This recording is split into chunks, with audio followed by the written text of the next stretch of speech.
नमस्कार.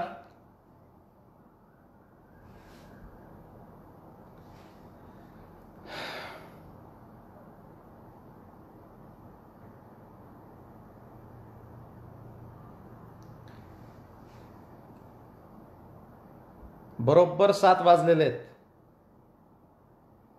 जय शिवराय. सुरुवात करायची का? माझा आवाज पोहोचतोय?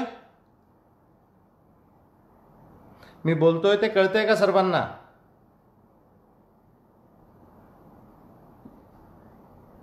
माझा आवाज पोहोचतोय का? राहुल भाऊ, विकास दादा, यशा, माझा आवाज येतोय?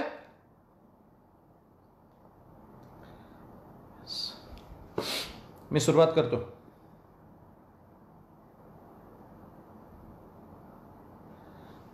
माझा आवाज येतोय का? यस. नमस्कार.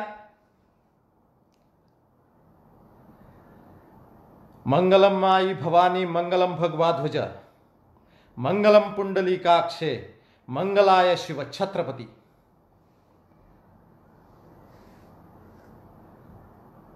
आदरणीय सर्व मित्रांनो, माझ्या सख्यांनो, ऐकणाऱ्या सर्व मित्रांनो, बंधूंनो, भगिनींनो आणि मातांनो, मी शैलेश्वर खडे सर्वात प्रथम आपल्याला जय महाराष्ट्र करतो. खरं तर या महामारीच्या संकटामध्ये, भयंकर अशा आलेल्या या संकटामध्ये संपूर्ण जग ठप्प पडलेलं असताना आपण आज काहीही करून कुठल्या पद्धतीनं पुढे जावं लागेल याचा सतत विचार करतोय.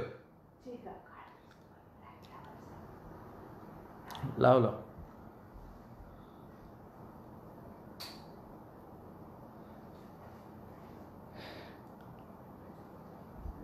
हा विचार मनामध्ये येत असताना सगळ्यात महत्त्वाची गोष्ट अशी की शिवछत्रपतींचे विचार सतत मनात रुजवत असताना एक विचार सतत मनात येतो, तो म्हणजे आपण आता जगायचं कसं, पुढे कुठल्या पद्धतीनं पुढे जाणार आहे, या महामारीच्या संकटात अजून आपल्याला काय पुढचे दिवस बघायला मिळणार आहेत.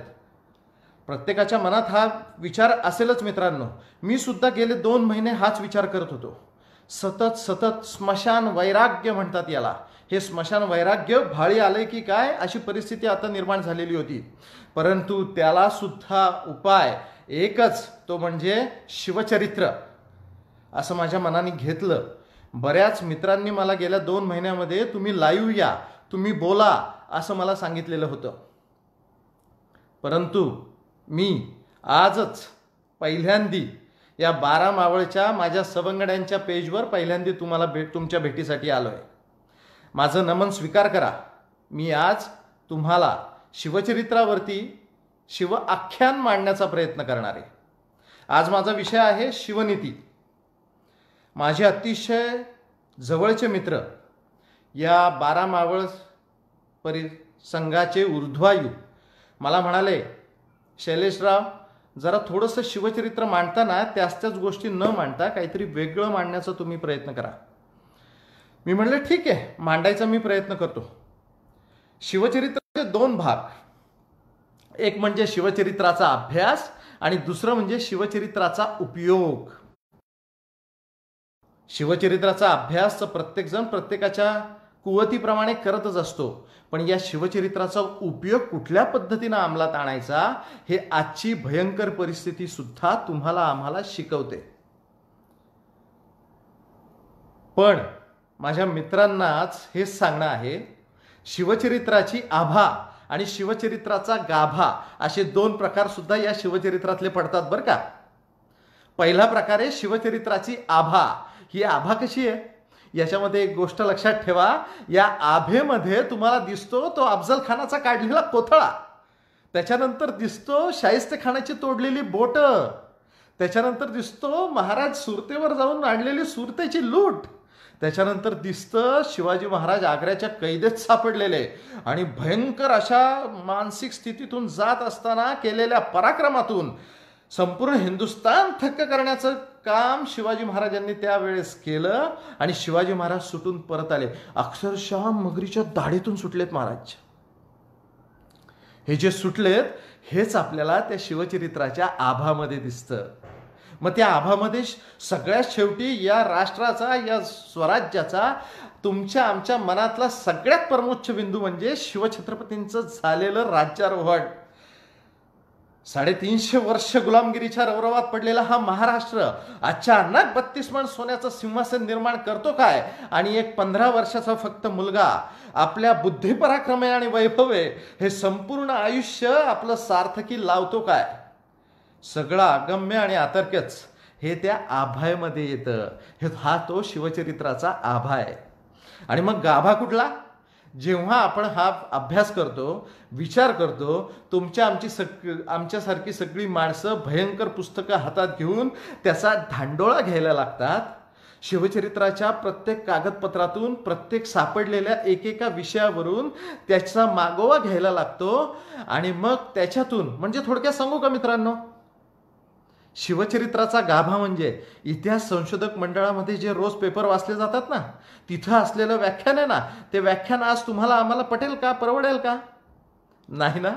कारण अभ्यासात्मक रीतीनं मांडलेलं व्याख्यान कदाचित कंटाळवाणं होईल, परंतु ते चांगल्या गोष्टीरूपी व्यवस्थितरित्या सांगितलेलं व्याख्यान म्हणजे आभा आणि गाभा याचा दोघांचाही समतोल साधण्याचा प्रयत्न आज आपण करूयात. 12 मावळांनी मला ही संधी दिली, त्याबद्दल मी त्यांचे मनपूर्वक आभार मानतो. माझे सगळे मित्र जबरदस्त ताकदीचे, जबरदस्त अभ्यासाचे आहेत. त्याच्यामध्ये काही जण मूर्तिशास्त्र अभ्यास करणारे आहेत, काही जण शिवचरित्रावर अभ्यास करणारे आहेत, काही जणांचा तर अक्षरशः प्रभू रामचंद्रांपासून आजपर्यंतच्या इतिहासाचा अभ्यास सखोल आहे. मी त्यांच्या पासंगाला बिलकुल पुरणार नाही, परंतु एक इतिहासाचा विद्यार्थी म्हणून, इतिहासाचा अभ्यासक म्हणून मी आज तुमच्यासमोर थोडंसं बोलण्याचा प्रयत्न करणार आहे. आज आपलं व्याख्यान नाहीये मित्रांनो, मी तुमच्याशी आज गप्पा मारायला आलोय. या गप्पा तुम्ही गोड मानून ऐकून घ्या, एवढीच मी तुम्हाला विनंती करतो.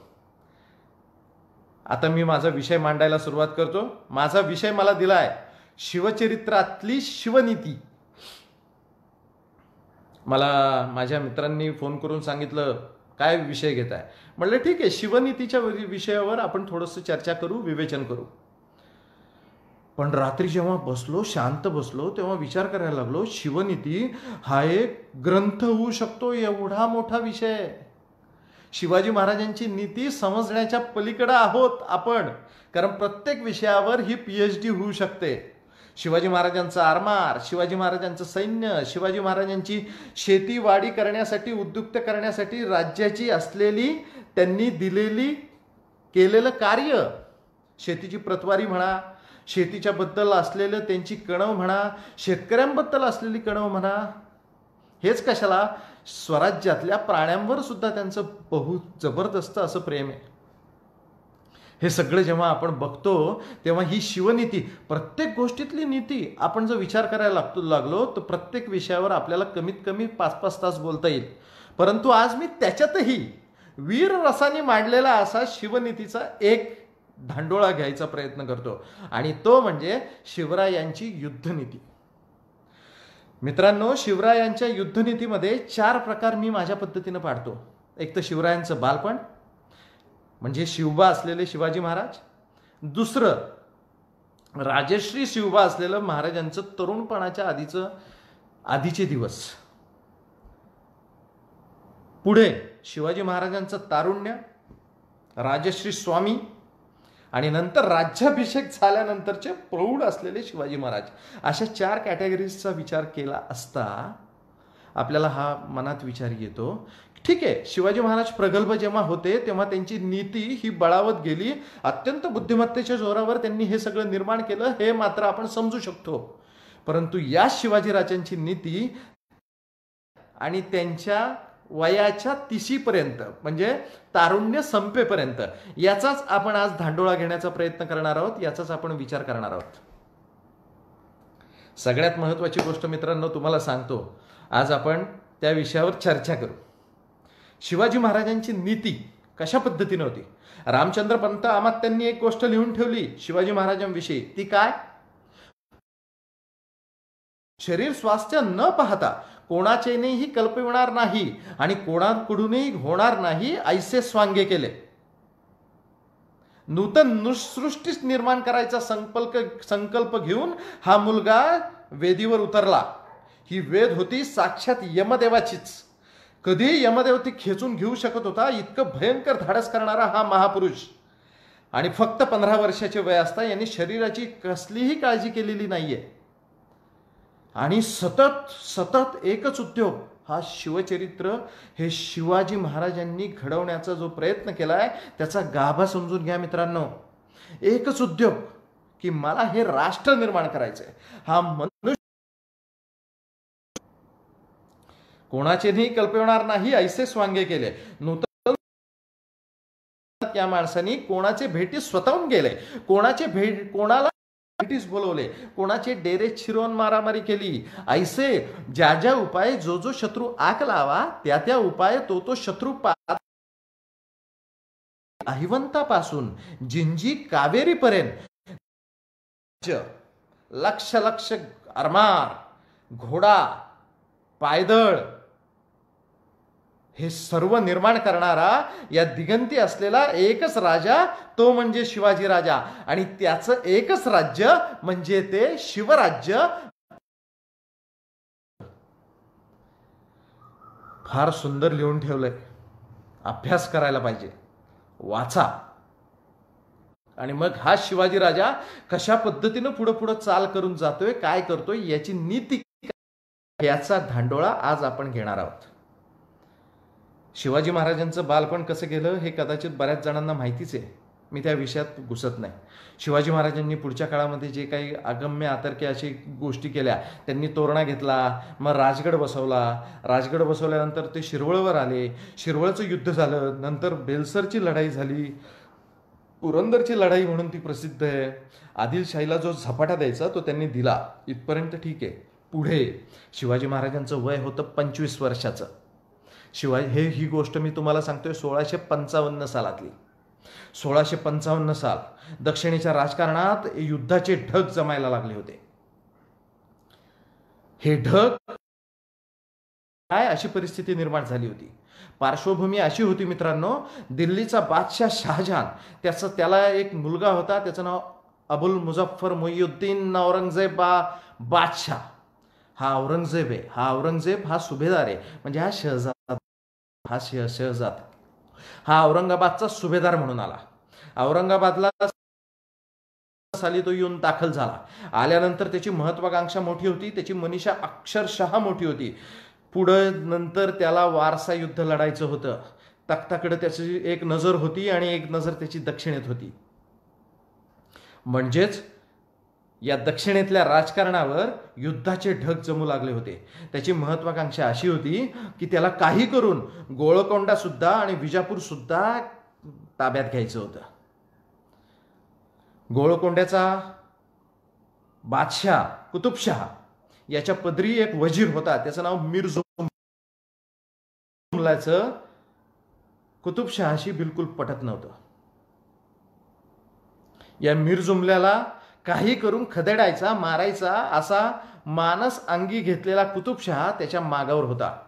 परंतु 17,000 फौज असलेला मीर जुमला आणि काही कर्नाटकातला बराचसा हैदराबादच्या आजूबाजूचा परिसर असलेला मीर जुमला सतत कुतुबशहाला हुलकावण्यात येत होता. तसंच त्यांनी एक राजकारण खेळायला सुरुवात केली, ती म्हणजे त्यांनी बादशहाला पत्र लिहिली, दिल्लीच्या बादशहाला पत्र लिहिली. ही दिल्लीच्या बादशहाला गेलेली पत्र ही त्यांनी औरंगाबादच्या सुभेदाराकडे पाठवून दिली.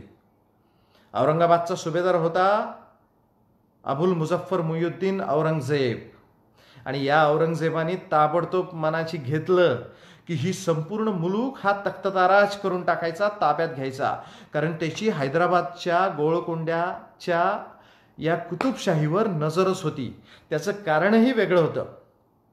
एक तर त्याची मानसिकता अशी होती की उद्या जर वारसा हक्काची लढाई झाली तर दक्षिणेतलं जास्तीत जास्त सैन्य माझ्या ताब्यात पाहिजे. बाप जर आजारी पडला, बापाला काही झालं तर गादी ताब्यात घेण्यासाठी आपल्या ताब्यात अतिशय मोठं असं सैन्य पाहिजे, या विचारानं तो पछाडला होता. औरंगाबादचा सुभेदार असला तरी त्याचं लक्ष कुतुबशाही आणि निजामशाहीवर, आपलं आदिलशाहीवर होतं. आदिलशहाचा बादशाह तेव्हा होता मोहम्मद आदिलशाह.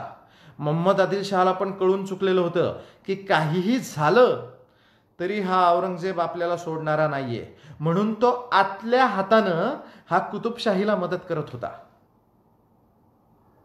आणि हे कुतुबशाहीला मदत करत असताना औरंगजेब बादशाची जी टोळधाड आहे, साधारणपणे 1.5 लाखाचं सैन्य त्यांनी खाली उतरवलं.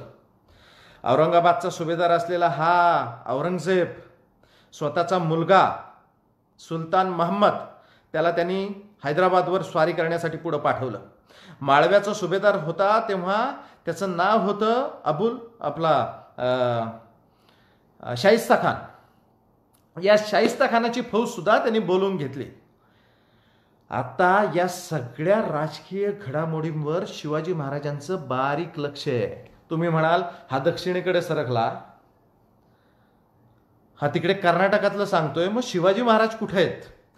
मी तुम्हाला सांगितलं शिवाजी महाराजांचं वय 25 वर्षाचं आहे फक्त. आणि शिवाजी महाराज हे सगळं लक्ष ठेवून आहेत, कारण त्यांचे शत्रूच आहेत हे सगळे. मोगल शत्रू, आदिलशाही शत्रू आणि कुतुबशाही पण शत्रू. मग याच्यामध्ये आपल्याला काही साधून घेता येईल का याचा विचार करणारे शिवाजी महाराज त्या गोष्टीकडे अतिशय बारीक लक्ष ठेवून आहेत. आणि हे लक्ष ठेवून असताना ऑक्टोबर-नोव्हेंबर 1655 उजाडलं आणि हा औरंगाबादचा सुभेदार स्वतः हैदराबादच्या दिशेने उतरला. आदिलशाही फौज चिंताक्रांत झाली होती. अफजल खानापासून सगळे आदिलशाहीची काळजी वाहत होते. 2 लाखाची तर त्या कुतुबशाहीला पण मारतील आणि नंतर विजापुरावर पण आक्रमण करतील, हा त्यांचा विचार प्रगल्भ होत चालला होता. गणितच तशी घडत होती. म्हणून शिवाजी महाराजांच्या या आजूबाजूच्या मुलखाकडं या तिघांचं दुर्लक्ष झालेलं होतं. आणि त्याच्यातच एक घटना महत्वाची घडली, ते म्हणजे जावळीचं प्रकरण. जावळीचा चंद्रराव मोरा, चंद्रराव ही पदवी आहे मित्रांनो. जावळीचा चंद्रराव मोरा म्हणजे त्या काळात यशवंतराव मोरे हा गादीवर होता आणि ह्या शिवाजी महाराजांशी गुरकाई करत होता, दांडगाई करत होता. महाराजांना तो जुमानत नव्हता. हाच तो कालावधी. शिवाजी महाराजांनी या आदिलशहाच्या नोकराचं म्हणजे या मोऱ्यांचं पारिपत्य कसं करायचं याचा विचार करत, संधी कशी मिळते त्याचा ते विचार करत असताना ही नेमकी संधी चालून आलेली होती.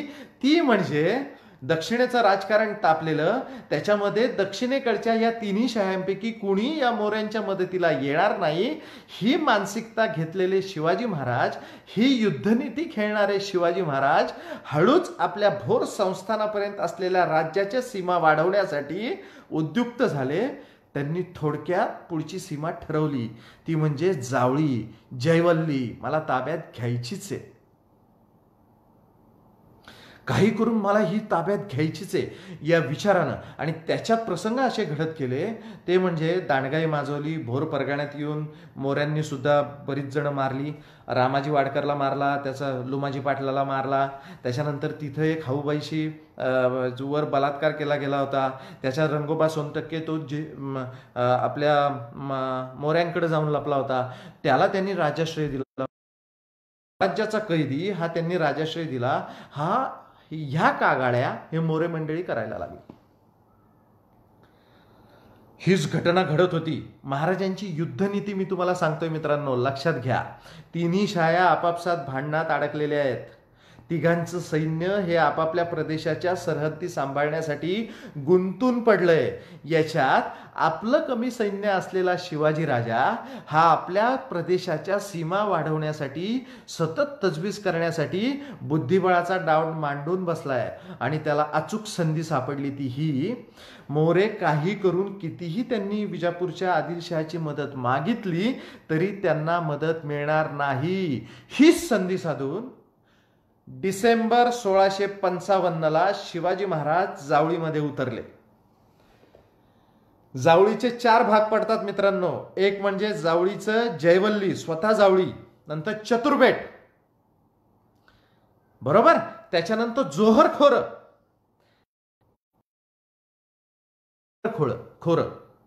शिवतर खोरं माहिती ना, शिवथर गळ, वरंदा घाट, रामदास स्वामी, बरोबर, ते शिवथरगळ.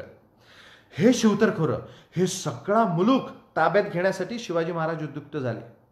आता दुसरा एक विचार मी तुम्हाला मांडतो. आदिलशहानी याला सहज कसं शिवाजी महाराजांना ते घेऊन दिलं? कारण कोकणात सगळे जाणारे रस्ते तिथून जात होते. संपूर्ण प्रदेश हा अतिशय दुर्गम असा होता. त्या प्रदेशाला लागून पुढे कोल्हापूरचा परिक्षेत्र म्हणजे कराड कोल्हापूर हे लागणार होतं. तिथं होतं वासोटा नावाचा किल्ला मध्ये होता. मग शिवाजी महाराजांना हे अचानक जावळी घेऊन कशी दिली? तर त्याचं कारण हे मित्रांनो, त्याची सरहद्द सांभाळण्यामध्ये तो गुंतून पडलेला होता. औरंगजेबासारखं एक भयानक असं एक संकट त्यांच्या समोर उभं राहिलं होतं. आणि म्हणून या जावळीवर कान्होजी नाईक, जयदेव देशमुख, रघुनाथ पंत आत्रे, स्वतः शिवाजी महाराज आणि संभाजी कावजी कोंढाळकर या चौघांनी मिळून या चतुर्बेटावरती हल्ला केला. शिवाजी महाराज स्वतः निसनीच्या वाटेनं म्हणजे जांभूळ खोऱ्यातून आपण निसनीच्या वाटेनं जातो आणि निसनीच्या वाटेतून खाली ते जावळीमध्ये उतरलेले आहेत. प्रत्यक्ष यशवंतराव मोरे जावळीमध्ये होता. आणि असे शिवाजी महाराज तिथं उतरले. प्रचंड प्रतिकार झाला. साधारणपणे मोऱ्यांचं सैन्य 6 ते 8 हजार असावं. शिवाजी महाराजांनी आपलं सैन्य विखुरलेलं होतं 4 भागामध्ये. चतुर्बेटावर मी तुम्हाला सांगितलं, जोहर खोरं, शिवतर खोरं, स्वतः जावळी. शिवाजी महाराज घुसले. 15 दिवस जबरदस्त अशी लढाई झाली आणि मोऱ्यांची हरळी उखडली गेली. चंद्रराव मोरे स्वतः पळाला. त्याची 2 मुलं होती. एकाचं नाव होतं बाजीराव आणि दुसऱ्याचं नाव होतं कृष्णराव. या दोघा मुलांना घेऊन रायरी गाठली त्यांनी, म्हणजे रायरीला जाऊन पळाला. आणि तारीख 15 जानेवारी 1656 या दिवशी शिवाजी महाराजांनी संपूर्ण जावळी ताब्यात घेतली. हनुमंतराव मोरे अतिशय उर्मट असा माणूस होता. याला प्रत्यक्ष रघुनाथ पंत आत्र्यांनी मारला. जावळी शिवाजी महाराजांच्या ताब्यात आली. अलीनामा जेव्हा आपण वाचतो तेव्हा एक पत्र तिथं सापडतं. ते म्हणजे हा मोरे, जावळीचे चंद्रराव मोरे हे सतत आदिलशहाला कळवत आहेत, कुमक पाठवा. पण आदिलशाह कुमक पाठवू शकत नाहीये, कारण त्याच्या सरहद्दीचं रक्षण करण्यासाठी त्याची संपूर्ण फौज गुंतलेली आहे. अफजल खानासारखा अतिशय भयंकर माणूस 11 वर्ष त्या वाईचा सुभेदार होता. तो जावळीचं रक्षण करत होता. सगळ्या घाटवाटा त्याच्या ताब्यात होत्या. मध्य कोकण आणि उत्तर कोकण याचा हा एक अतिशय महत्वाचा दुवा होता. हा दुवा शिवाजी महाराजांनी मिळवला म्हणजे स्वराज्य भूमीची रेषा त्यांनी ताबडतोब प्रगल्भ रीतीने वाढवण्याचा प्रयत्न केला. ही बुद्धिमत्ता 25 वर्षाची आहे मित्रांनो. ही आहे शिवनीती.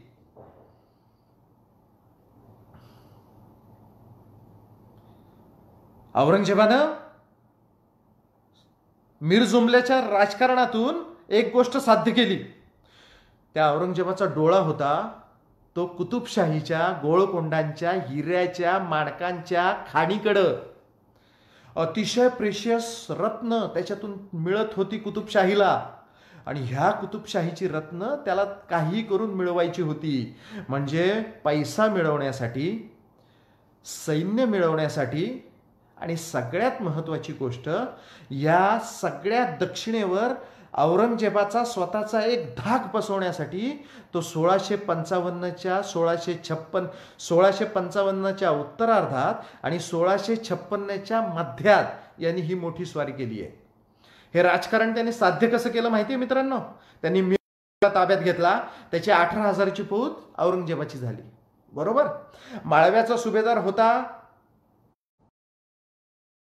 त्याची 55,000ची फौज औरंगजेबाची झाली. बरोबर. स्वतः औरंगजेब सुभेदार होता, त्याची साधारणपणे 50,000ची फौज स्वतःची होती, ती त्याचीच होती. आणि त्याच्या मुलाची म्हणजे सुलतान मोहम्मदची जवळजवळ 20,000ची फौज त्याची स्वतःची होती. म्हणजे 1,25,000 सैन्याचा हा अधिपती नंतर दिल्लीकडे लोटणार होता. वारसा हक्काच्या लढाईची ही त्याची पूर्वतयारी चालू होती मित्रांनो. दुसरी गोष्ट, कुतुबशाही दाबली त्यांनी आणि कुतुबशहाच्या एका मुलीशी सुलतान लग्न लावून दिलं. म्हणजे आता सुलतान मोहम्मद जावई झाला कुतुबशाहीचा आणि एक गुप्त करार त्यांनी करून घेतला. उद्या जर हा कुतुबशहा मेला तर याला वारस नाहीये. पुढचा जो वारस आहे तो अबुल हसन तानाशाह आहे, तो जावई आहे त्याचा. लक्षात घ्या मित्रांनो.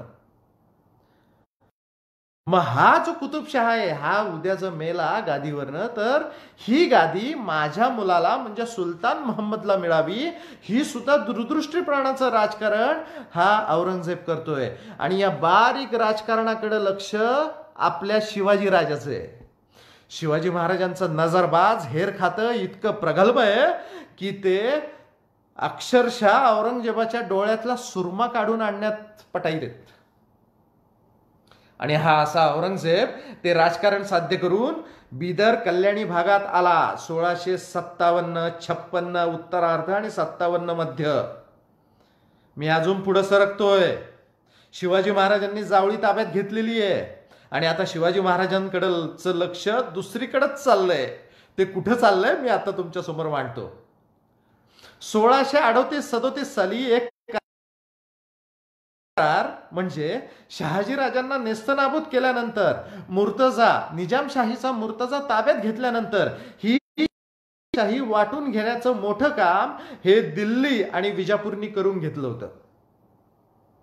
परंतु याचं काम झाल्यानंतर याचा असलेला मसूदावरच होता, अजून वाटण्या झालेल्या नव्हत्या आणि शिवाजी महाराजांचं बारीक लक्ष त्याच्यावर होतं. तो वाटण्या झालेला प्रदेश कुठला होता माहितीये मित्रांनो? तो होता जुन्नरच्या खालचा भाग, म्हणजेच ठाण्याच्या उत्तरेकडचा भाग. बरोबर? म्हणजे पालघर पासून सुरुवात केली तर इकडे तळ, घोसाळ, मुरुड, जंजिरा इथपर्यंतचा संपूर्ण परिसर हा मोकळा पडलेला होता. शिवाजी महाराजांची बुद्धिमत्ता परत चालू झाली. त्यांनी विचार केला. आता एक गोष्ट मित्रांनो लक्षात ठेवा, सैन्य बोटावर मोजण्या इतकं शिवाजी महाराजांचं वाढतंय. प्रत्येक माणसं ते स्वतः तावून सुलाकून घेत आहेत. आधीच हे राष्ट्र संपूर्ण या राष्ट्रातलं जे सैन्य आहे, या महाराष्ट्रातलं जी माणसं आहेत, ही मावळच्या दऱ्याखोऱ्यातली मुलं आहेत, ही वाढीस लागलेली असताना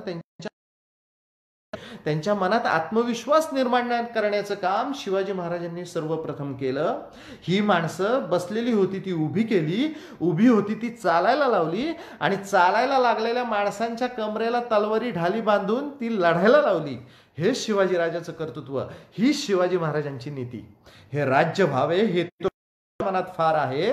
ही राज्य जगदंबेनी घडावं म्हणून ती आपल्याला आशीर्वाद देतीये.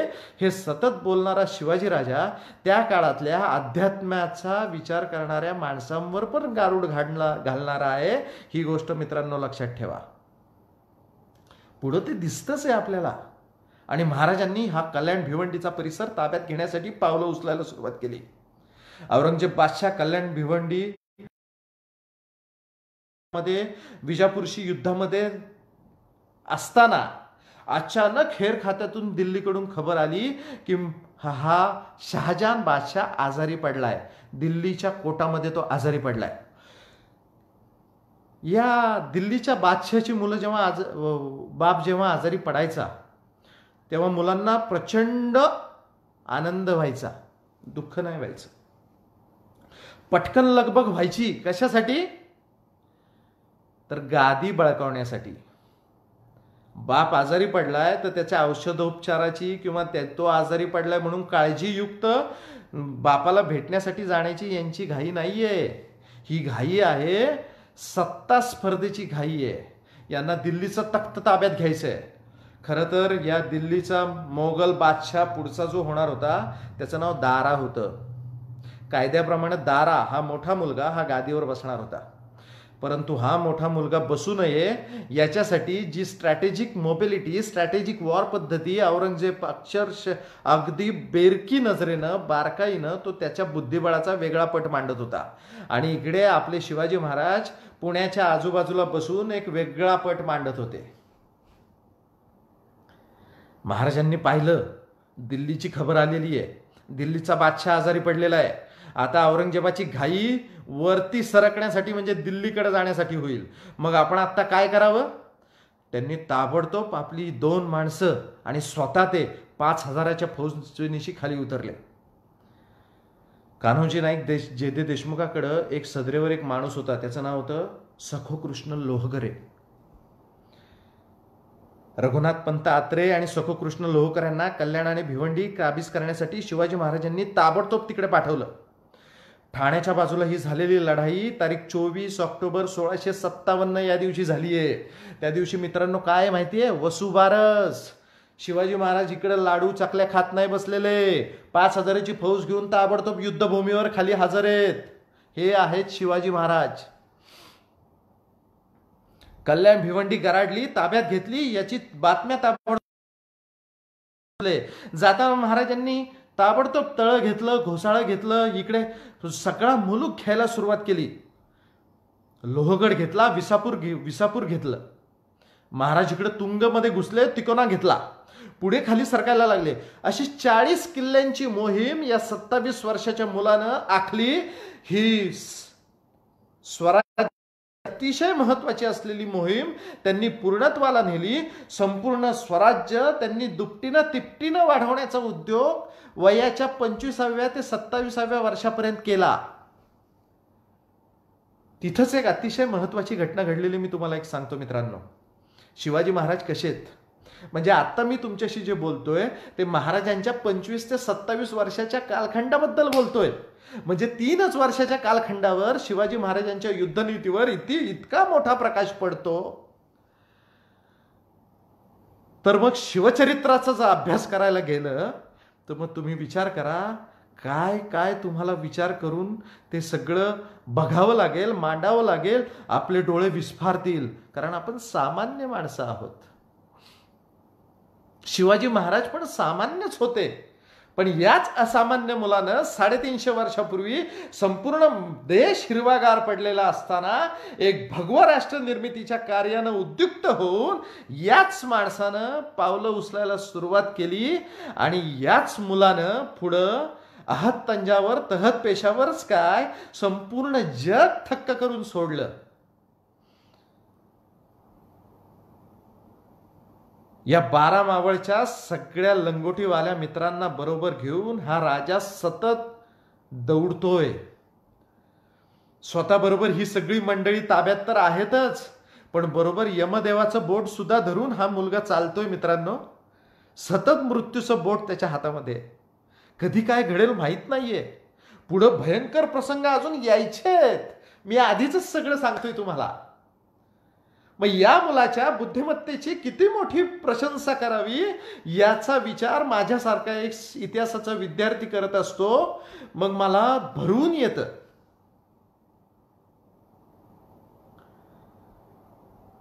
शिवाजी महाराज जेव्हा कल्याण भिवंडीमध्ये उतरले, अहो गेल्या 500 वर्षामध्ये ज्या माणसांनी विचार केला नाही हा विचार या माणसांनी केला. कुठला? आरमार स्थापन करायचा. या राष्ट्राची, या भारताची एक नेव्ही निर्माण करण्याचं. He is the father of the nation. Navy निर्माण करणारा हा या भारताचा आद्य पुरुष आहे मित्रांनो. समुद्रावर पालन घालणं ज्या काळामध्ये अश्लाघ्य होतं, इथल्या धर्ममार्तंडांनी आणि धर्मपंडितांनी त्याच्यावर बंधनं आणून ठेवली होती. अशा बंधनं झुगारणारा आणि त्याच्यातूनही राष्ट्र निर्माण करण्याच्या उद्देशानं आरमार स्थापन करणारा हा आद्य पुरुष आहे मित्रांनो. आरमाराची गरज का होती? या संपूर्ण राष्ट्रामध्ये जर विचार केला तर एक गोष्ट लक्षात घ्या. मोगल आहेत, निजामशाही, आदिलशाही, कुतुबशाही, बरीदशाही, इमादशाही इंग्रज, फ्रेंच, पोर्तुगीज, डच, युनानी ही सगळी मंडळी या देशाला ओरबडून काढतायत.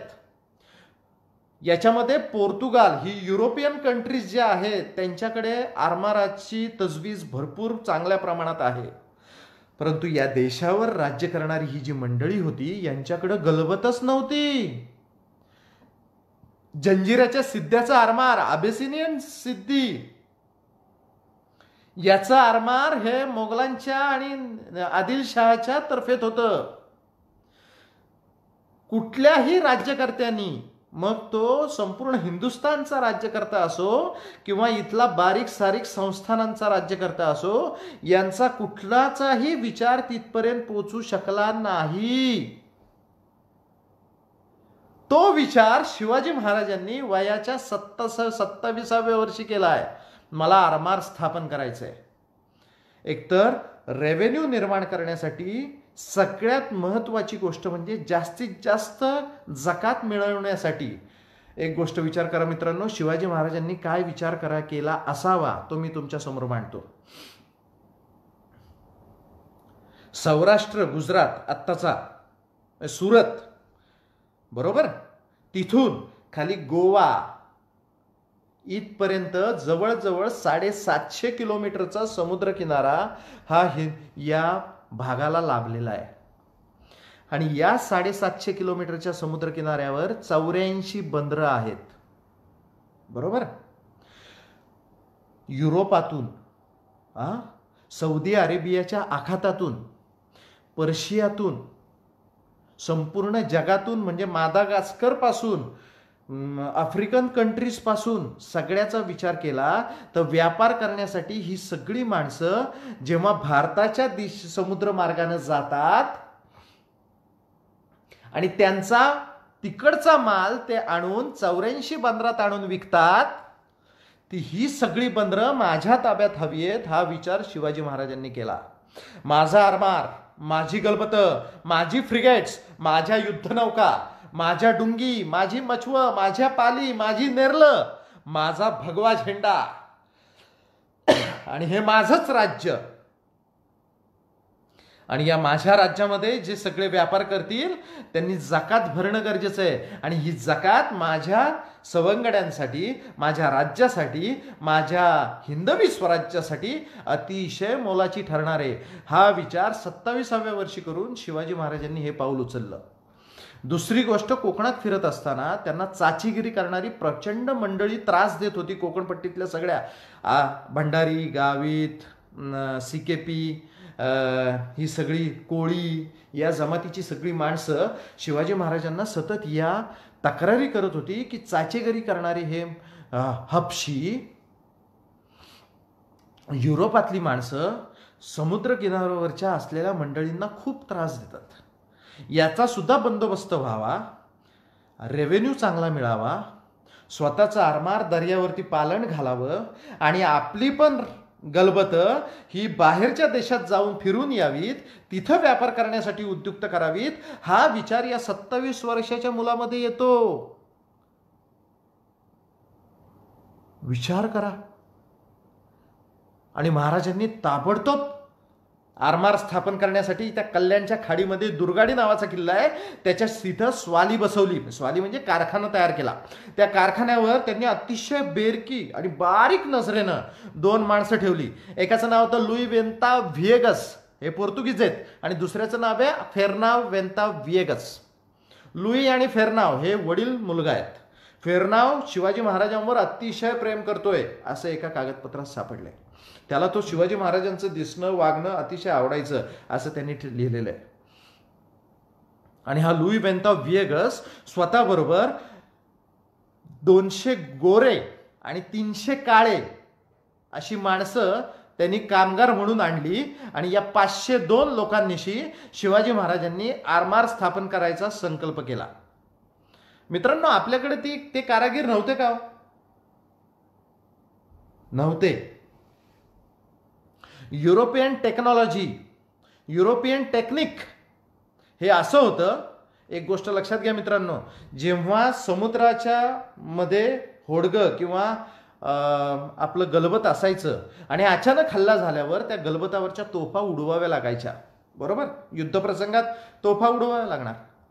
त्या तोफा उडवल्यानंतर त्याचा जो रिबॉन्ड, त्याचा बाउन्स आहे, तोफ उडाल्यानंतर त्याचे जे भांडं आहे, त्या तोफेचं भांडं आहे ते रिव्हर्स रिॲक्ट व्हायचं आणि त्याने फळ्या फुटायच्या, गलबत फुटायची. गलबतावर दोन दोन सांधे हे तुटून जायचे आणि गलबत पाण्यात तिथल्या तिथं बुडायचं. शिवाजी महाराजांनी याचा बारीक अभ्यास केलेला दिसतो. मग या पोर्तुगीजांकडे ते टेक्निक होतं. हे पोर्तुगीज कसे, यांनी विचार केला, शिवाजी महाराजांनी विचार केला की या पोर्तुगीजांकडे ते महत्वाचं टेक्निक आहे. ते टेक्निक कसं होतं, दोन फळ्या जुळवण्यासाठी एक विशिष्ट प्रकारचं मेंढ ते वापरायचे. त्याचे सांधे जोडून काढण्यासाठी, तिचं शिवणकाम करण्यासाठी त्यांची व्यवस्था वेगळ्या प्रकारची होती. याच्यामुळं गलबतावर 8-8 तोफा जरी चढवल्या आणि त्याचा मारा झाला तरी गलबत फुटत नव्हती. शिवाजी महाराजांनी हे पाहिलं आणि शिवाजी महाराजांनी ताबडतोब जास्तीत जास्त पगार देऊन शिवाजी महाराजांनी हे घडवून आणलं. त्या लुई वेंताव विएगस आणि फेर्नाव वेंताव विएगसच्या आधिपत्याखाली स्वराज्याचा आरमार समृद्ध करण्यासाठी शिवाजी महाराजांनी आज्ञा सोडली आणि गलबत आकार घ्यायला लागली. शिवाजी महाराजांच्या बुद्धिमत्तेचा अप्रतिम नमुना अजून पुढे यायचा आहे मित्रांनो. शिवाजी महाराजांनी काय केलं, आपली आगरी कोळी ही जी पाण्यावर नाचणारी आणि पाण्यावर रमणारी ही जी जमात आहे ना, यांना या 300-500 लोकांच्या हाताखाली दिलं आणि शिवाजी महाराजांनी त्यांना सांगून ठेवलं, काही करून सगळं शिकून घ्या. हे सांधे कसे भरतायत, कुठल्या वस्तू वापरतायत, कारण उद्या हे जर निघून गेले, कारण हे जाणार, कारण यांच्या राष्ट्राविषयी त्यांची भक्ती अपरंपार आहे आणि हे उद्या यांच्या थोरल्या मोठ्यांच्या सांगण्यावरून हे निघून जाणार आणि हे निघून गेल्यानंतर आपल्याला आपली गलबत बांधता आली पाहिजेत. त्याच्यासाठी चाणाक्ष, निष्णात आणि हुशार अशी माणसं शिवाजी महाराजांनी तिथं पेरली. महाराजांचं हेर खातं पण तितकं सजग आहे. आजूबाजूला बसून ते सगळं विचार करून विचारपूर्वक सगळं मांडणी करतायत आणि साधारण 2.5 ते 3 महिन्याच्या कालावधी पूर्ण लोटला आणि त्याच्यानंतर पोर्तुगीजांच्या डोक्यामध्ये विचार आला की अरे उद्या हा बळवंत होणार आणि हा आपल्याला मात्र खूप त्रास देणार. त्याच्यामुळं आत्ताच आपण काही करून याची गलबत बांधणीचा जो प्रकार आहे तो बंद पाडला पाहिजे. म्हणून या लुई वेंताव विएगस आणि फेर्नाव वेंताव विएगसला ताबडतोब हे न करण्याच्या सूचना प्रथम देण्यात आल्या. लुई वेंतावने थोडक्यात पहिल्यांदा ते ऐकलेलं दिसत नाही, पण नंतर सगळ्यात महत्वाची गोष्ट, त्या वसईचा जो विरजई आहे त्याचं नाव अंतोनियो दी मालो दी कास्ट्रो, यांनी गोव्याच्या विरजईला कंप्लेंट लिहिली की इथे अतिशय भयंकर परिस्थिती निर्माण होतीये, कारण या आखातामध्ये एक भयंकर असा शहाजीचा पुत्र शिवाजी नावाचा माणूस हा अतिशय बलाढ्य होत चाललाय. तो आता इथं गलबत बांधतोय, कारण आता हे सांगतोय जंजिऱ्याच्या सिद्धीला बुडवण्यासाठी मला 20 नावांची गरज आहे, गलबतांची गरज आहे आणि तोफा चढवण्याची गरज आहे. मला काही करून हे करणं आता भाग आहे, कारण मला हा पाण्यातला उंदीर संपवून टाकायचा आहे. आज जरी ते आपल्यावर येणार नसलं तरी उद्या मात्र काही शक्यता दिसत नाहीये, कारण उद्या मात्र हा आपला शत्रू होणार आहे. याचा विचार करून ताबडतोब पावलं उचला.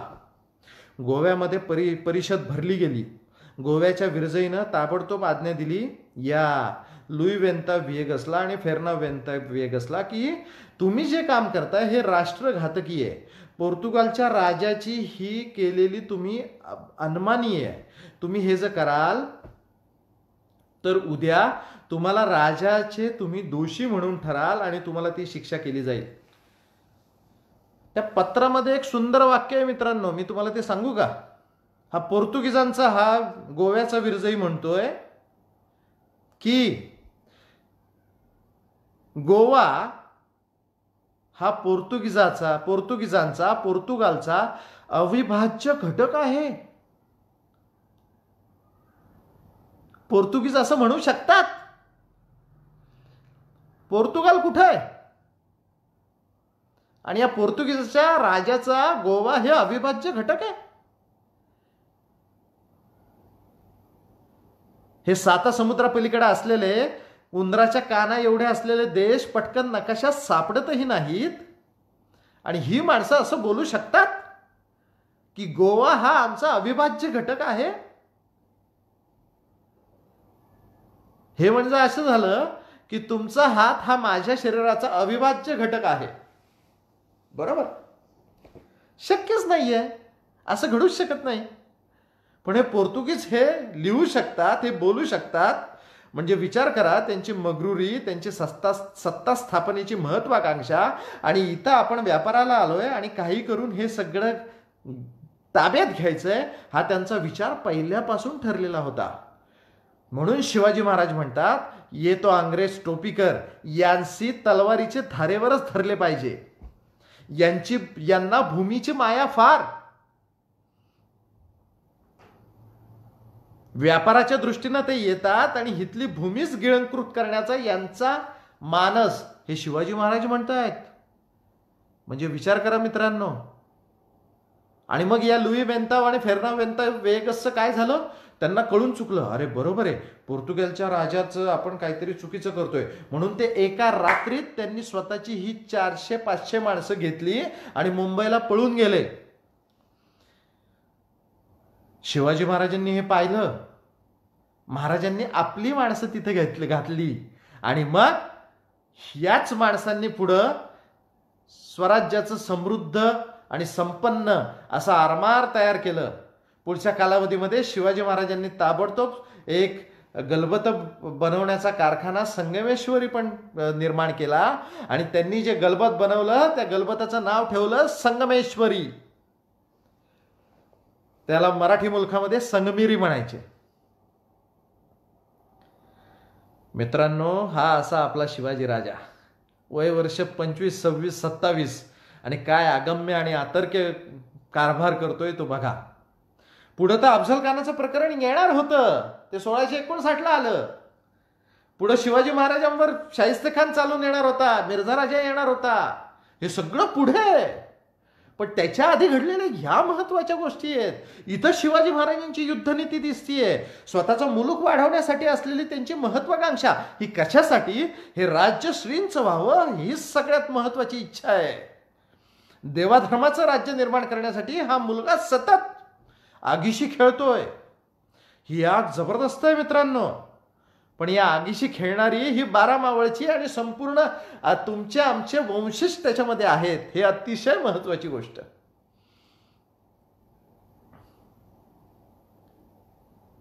सतत सतत सतत जेव्हा आपण मनन करतो त्या विषयावर अभ्यास, त्याच्यामध्ये आपल्याला दिसून येतं शिवाजी महाराजांची महत्वाकांक्षा केवढी मोठी आहे. तुम्ही 25, 26, 27 वर्षाचे असताना तुम्ही काय करायचे मित्रांनो? तुमच्या आमच्या भूमीतला हा राजा, तुमचं आमचं रक्त असलेला राजा, त्याचा वारस म्हणून आपण अभिमानाने मिरवतो असा हा राजा, हा काय करतोय आणि तुम्ही आम्ही काय करतो, याचा विचार झाला पाहिजे. शिवाजी महाराजांनी जो कानमंत्र दिलाय, मराठीयांची पोरे आम्ही भिणार नाही मरणाला. हे जे मरण आहे ना, आणि मधलं असलेलं सरण, हे सगळ्यात महत्वाची गोष्ट लक्षात ठेवून करायचं मित्रांनो. या राष्ट्रासाठी, या धरतीसाठी, या शिवाजी महाराजांच्या महाराष्ट्रासाठी आपल्याला जे जे काय शक्य आहे, उदात्त, उत्कट, उत्तुंग करण्याचा जो आपण प्रयत्न करणार आहोत, तो त्याला स्मरून करणार आहोत. आणि हे सगळं तुमच्या आमच्या हातून घडावं, एवढीच महत्वाकांक्षा आणि मनीषा माझ्या मनात सतत येत असते. याच्यासाठी हे सगळं प्रयोजन. आज 12 मावळच्या माझ्या सगळ्या मित्रांनी हे सगळं घडवून आणलं. मी खूप आनंदात आहे. 1 तास होऊन गेला मित्रांनो माझ्या मते. अजून खूप बोलता येईल. शिवाजी महाराजांच्या आयुष्यावरती बोलायचं म्हटलं तर मला रात्र दिवस काही चालत नाही. मला खूप बोलायची इच्छा असते, परंतु तुमची ऐकण्याची आणि या मोबाईलची सुद्धा ती तेवढी ताकद पाहिजे ना. आज हा पहिला शिवचरित्रावरचा ही शिवाजी महाराजांची युद्धनीती मी आपल्यासमोर मांडली. आणि ही मांडण्यासाठी मला ज्या माझ्या 12 मावळच्या मित्रांनी उद्युक्त केलं, सर्वांचे मी आभार मानतो. तसेच आदरणीय